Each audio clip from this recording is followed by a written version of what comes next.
everybody, thank you for joining me today. We're going to be doing this Mojo Monday challenge, and that's on the screen right here. And before starting the video, I pretty much had everything cut out and a general idea of what I wanted to do. I want to use these gold watercolors for some splatters, which we're going to do at the end. So I'm going to go ahead and get started on putting our sentiment piece together. I just had to sand one little corner, and I'm just going to go ahead and attach these two pieces. And then once I have them attached, I'm going to stamp the sentiment, which is love is everything. And we're just using the VersaFine Onyx black ink.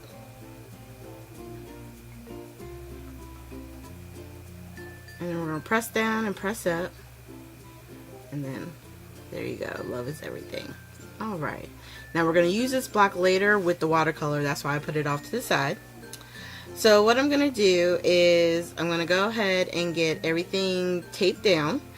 Now I was using a 6x6 paper pad. And as you've seen that I've done before on these type of videos, I'm doing a bigger size card than normal. Okay, it's going to be a 5x7. And the pieces that I have cut as far as the decorative paper, I kind of decided at the last minute that I wanted to distress the edges. Okay, so I just grabbed tea dye, and I'm going around 3 of the edges, because the bottom edge of each of these sheets, or the top edge of the one on the bottom, is going to be covered in the middle. Okay, so I'm just going to try and get this as even as possible. And it takes a little bit, you know, everybody, I don't know if you guys go through this, but, you know, you want it to be perfect, and when it's not laying the way you want it to, it's like, Urgh. So I had to fiddle with it a little bit. And then after I did the 3 sides on this one, we're going to go ahead and tape this down. And by doing so, it does create a little opening right there, close to the top. But when we put our strip across it, you won't even know that that's there. So that's one way to work around using your 6x6, and you're doing something like a 5x7, you know, card. So I'm just going to tape this down to my mat, and then we're just going to tape this whole thing down to the top of our sheet right there. Alright, so the next piece, for the semicircle, that part of the circle, I love using doilies for that. You guys have seen me do that before, so we're going to do it again. I was going to use a bright gold doily, and then when I laid it down with everything, it seemed like it took the attention away from everything else, so that's why I stuck with the white. And then I'm going to just stress around our other sheet here. And on this one, because you're seeing all 4 edges, I went around each side. And then, of course, in the middle of the video, you run out of tape.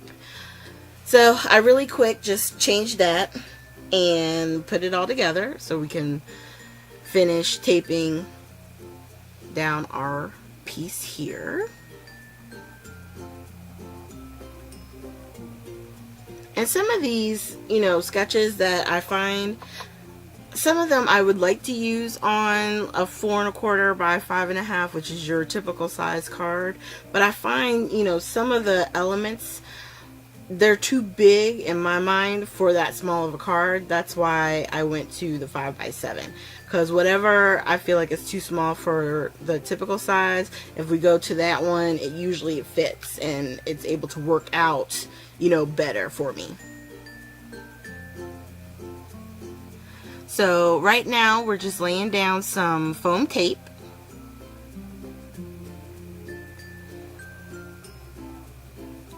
And once we get this laid down, I just trimmed off a little bit.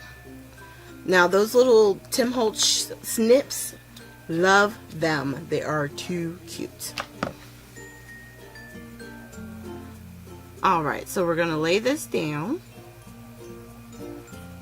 And I like using the foam tape, give it a little bit of dimension. We could have let it all be flat, which would be fine. But it's something about, you know, that little added dimension that just does something for the card. So on one side I have just the tape, and the other side I have the foam tape. So that way when I lay this down on top of the card, the foam tape will make it line up evenly. And that piece won't be just flapping in the wind. Alright, so once we have that pressed down, I'm going to put my base to the side, and real quick, once I get everything separated, I'm going to pull out my splatter cubby. Now I got my splatter cubby from Scrapbooking with Me Boutique. And it's pretty reasonable. I don't remember off the top of my head the price, but I actually wound up getting two, one for splatters and one for my photos. So I highly suggest them. Now what we're going to do is we're going to pull out, I think I'm going to go with the, I think it's the red gold. And I got my water brush. And I'm just going to squeeze some water in here, get the color moving. And I'm going to add some to the block. And then as I add a little bit more water, just by squeezing on, you know, the tube where the water is, I'm trying to dump more water or more of the watercolor onto the block so I can then splatter, which is what I'm doing right now, which is just flicking the gold all around the card as much as I can. I don't know why, but I am loving splatters. It does something to the card. It just does. I love it. I love how it turns out. I like that there's some bigger splatters and some smaller splatters. Now this is the card after I've attached it to the base piece. All that shimmer has dried, and it just gives it a really kind of elegant, distressed look. I love it. I love it. I'm so glad I got these. So thank you guys for joining me today. Make sure that you hit the like button, subscribe, and please share. And I will see you guys with our next video. And I know it seems like it's a little ways away, but I'm telling you, we are close. We're getting there, you guys. At 500, we will have another giveaway. So keep sharing, let people know about me so that way we can get to that giveaway. Have a great one.